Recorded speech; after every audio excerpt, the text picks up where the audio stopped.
বলেন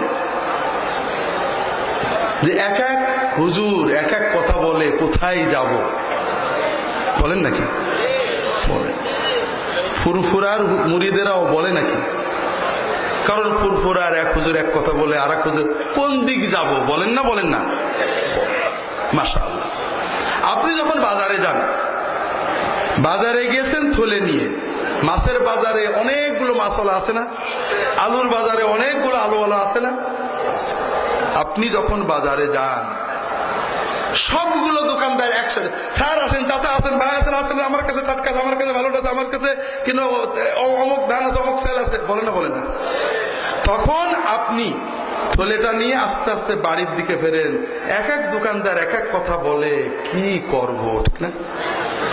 বাড়ি চলে যান, ঠিক না? বাজার করেই আসেন, তবে আন্দাজে এক দোকানে ঢুকে নিয়ে চলে আসেন নাকি? যাচাই করেন, প্রথমে দোকান যাচাই করেন, ঠিক না?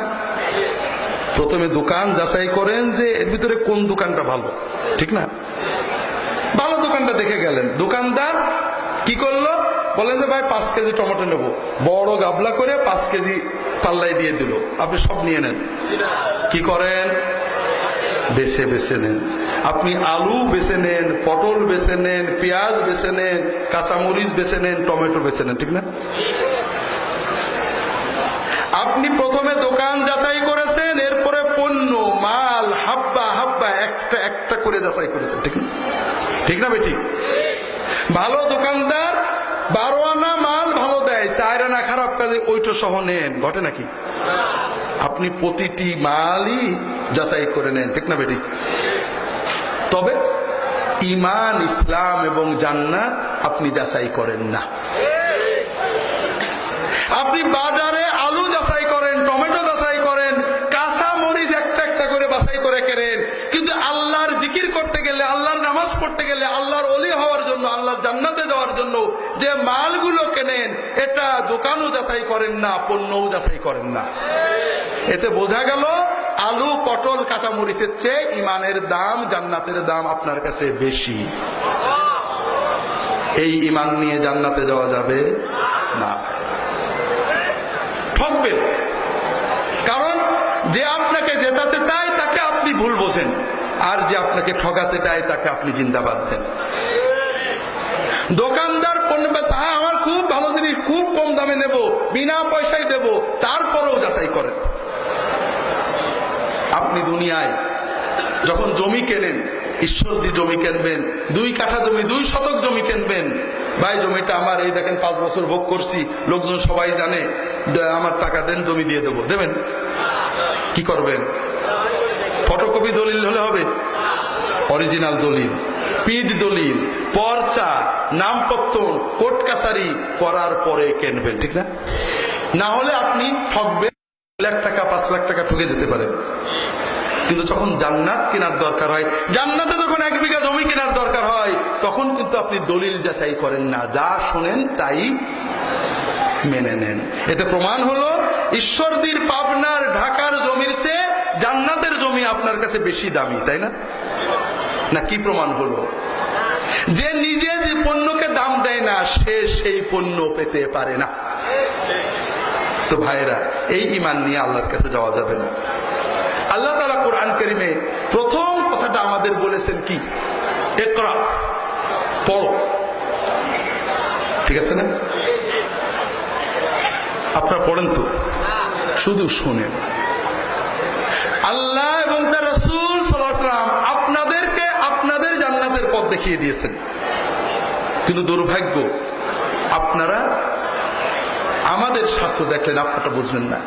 ঘন্টার পর ঘন্টা, বছরের পর বছর হুজুরের পিছনে গড়লেন, টাকা দিলেন, পয়সা দিলেন, জিন্দাবাদ দিলেন, কিন্তু ঘরে বসে একটু কোরআনটা আপনি পড়লেন না। আমাকে আপনি হাজার হাজার টাকা দিয়ে দাওয়াত করে নিয়ে গেলেন, কিন্তু 200 টাকা 500 টাকা দিয়ে তাওজিহুল কোরআন, মারিফুল কোরআনের তাফসীর কিনে নিয়ে আপনি পড়লেন না। আপনি আপনার স্বার্থ দেখছেন না আমারটা? কি মনে হয়? আমারটা দেখে, আপনারটা দেখেননি। আল্লাহ বললেন পড়ো, পড়ার চেষ্টা করো, পড়ার চেষ্টা করো। আল্লাহ আরো বলেছেন, আল্লাহ বললেন আল্লাযীনা ইসতামিউনাল কাওলা ফায়াত্তাবিউনা আহসানা। যারা কথা শোনে, শোনার সঙ্গে সঙ্গে মানে না, কথার ভিতর থেকে ভালো মন্দ যাচাই করে ভালো কথাটাকেই শুধু গ্রহণ করে। কাজেই মুমিন যাচাই করবে। কি দিয়ে যাচাই করবেন? কি দিয়ে? আল্লাহ এবং তার রাসূল বলে গিয়েছেন, আল্লাহর কিতাব নবীর সুন্নত দিয়ে যাচাই করতে হবে। আপনি যাচাই করলেন না, যে যা বললো, এত মানুষে করে বিশ্বাস হয় না, এত লোকে করে, কেউ কিছু বোঝে না, এটাই তো আমাদের যাচাই নাকি? কাকে ঠকালেন? নিজেকে। জমিটা বললো আমার, এত মানুষ দেখছে আমার জমি, আমি 50 বছর চাষ করছি, আবার দলিল লাগবে কে? মানবেন? মানবেন নাকি? টাকা দিয়ে দেবেন 5 লাখ? ও দুনিয়ার জিনিসে এত বোঝেন, আর আল্লাহর জান্নাত এত কমা যে আপনি যে যা বললে মেনে নিলেন, আবার আপনি জান্নাতে যেতে চান। নিজের স্বার্থ আপনি বুঝলেন না। এই যে কাজল, কোটসাদপুরের কাজল ছিল না, মনে আছে? মানুষ টাকা দিত, আমরা কত নিষেধ করেছি, জিতেছে না ঠকেছে? ঠকে গেছে। কাজেই আপনাকে টাকা দিতে গেলে যাচাই করতে হবে। সবচেয়ে বড় কথা, এতক্ষণ সব বললাম, একটু আবার যাচাই করেন ভাইরা। আজকে তো ওয়াজ করা হলো না, অন্য কথায় চলে গেলাম, কিছু বলতে চেয়েছিলাম, বলার আগে মন অন্যদিকে চলে গেল। যাই হলো, সবচেয়ে বড় কথা ভাইরা, আপনি আলু কিনতে, মাছ কিনতে, টমেটো কিনতে, বেগুন কিনতে, এমনকি জমি কিনতে যদি ঠগেন, এই ঠগা শেষ ঠগা না। আলু 1 কেজির ভিতরে 5টা পচা আলু এসেছে, কিছুই হয় না। একদিন 2টো পচা মাছ এনেছেন, কিচ্ছু ক্ষতি হয় না। একবার একটা জমি কিনতে 2 লাখ টাকা পানিতে গেছে, কিছুই হয় না। কিন্তু জীবন শেষ করে দিলেন কর্ম করে, কবরে যেয়ে দেখলেন সব পচা, তখন কি হবে? এটা আপনি বুঝলেন না ভাই, যে আপনার অনন্ত জীবনের জন্য যেটা কিনছেন, এটা আরো যাচাই করতে হবে। এটার দলিল, পিঠ দলিল, পর্চা সব যাচাই করার পরে নিতে হবে, এটা বুঝলেন না? আপনি দোকানে যে যাচাই করলেন, মার্কা দেখলেন, কোন দেশের তৈরি দেখলেন, মসজিদে যে নামাজে দাঁড়িয়ে গেলেন, জিকিরে বসে গেলেন, যা খুশি করলেন।